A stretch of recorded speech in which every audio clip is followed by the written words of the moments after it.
गोविंद श्री कृष्ण ने जब अर्जुन जी के इस प्रश्न को सुना तो उन्होंने उनको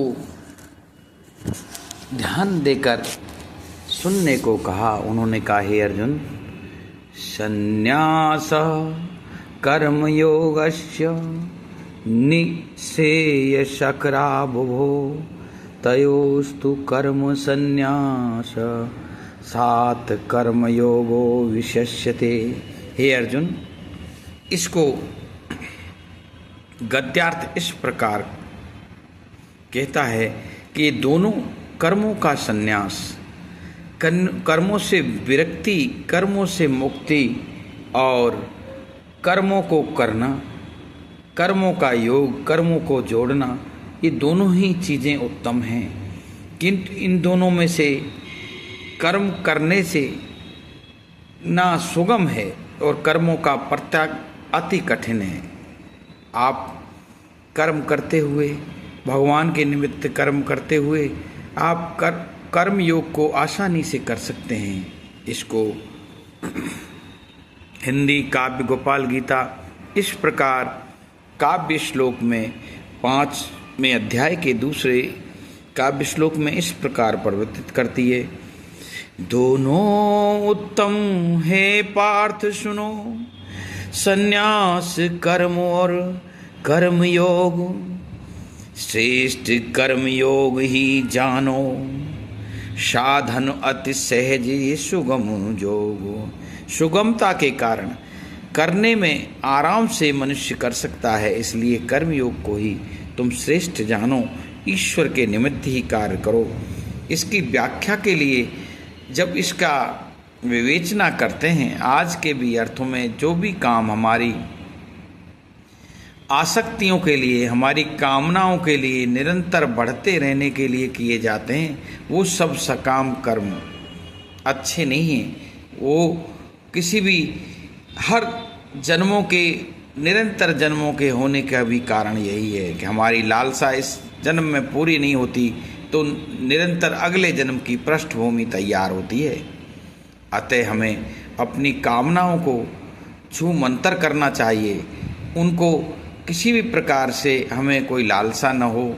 जो हमारे शरीर को चलाने के हेतु जो चीज़ हमारे पास है, बस उसी से ही, उसको भी श्री कृष्ण की मानकर आप कर्म करते रहिए।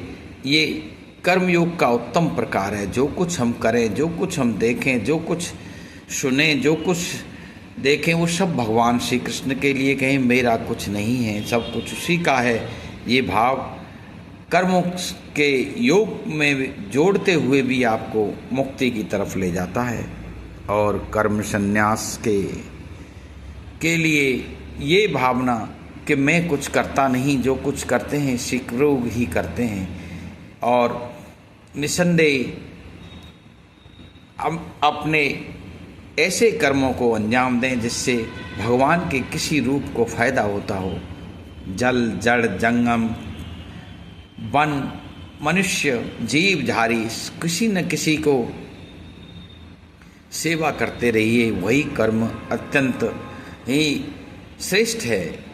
कर्मों का संन्यास का मतलब भी केवल इतना सा ही तो है कि हम कर्मों को ये विचार करें कि हम कर्म सब जो कुछ करता धरता है वो सब कुछ प्रभु श्याम सुंदर ही है, कृष्ण ही है।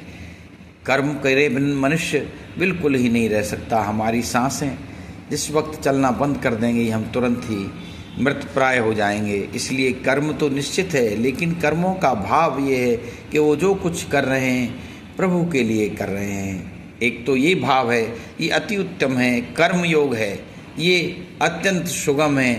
एक ये भाव है कि आप किसी भी विचार में मत रहो, निराकार स्वरूप आप जो कर रहे हो बस करते चलो, न किसी के उसको श्री कृष्ण में अर्पण न करके बस काम करना छोड़ दो।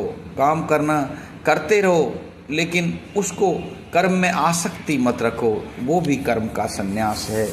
यही श्री कृष्ण कह रहे हैं, कर्म करते हुए मेरे निमित्त करके, कर्म करने से मनुष्य पावन पवित्र होता चला जाता है। और ये कर्मयोग संसार में अति सुगम है, क्योंकि मनुष्य कर्म करे बगैर रह नहीं सकता। जय श्री गीता जी, जय श्री गोविंद। 5वें अध्याय के दूसरे श्लोक का ये अवतरण आप YouTube पर प्रस्तुत, आप इसका आनंद लीजिए, विवेचना कीजिए। कोई गलती हो तो हमें भी आप कमेंट के माध्यम से बता सकते हैं। जय श्री गुरुदेव, जय श्री गीता जी।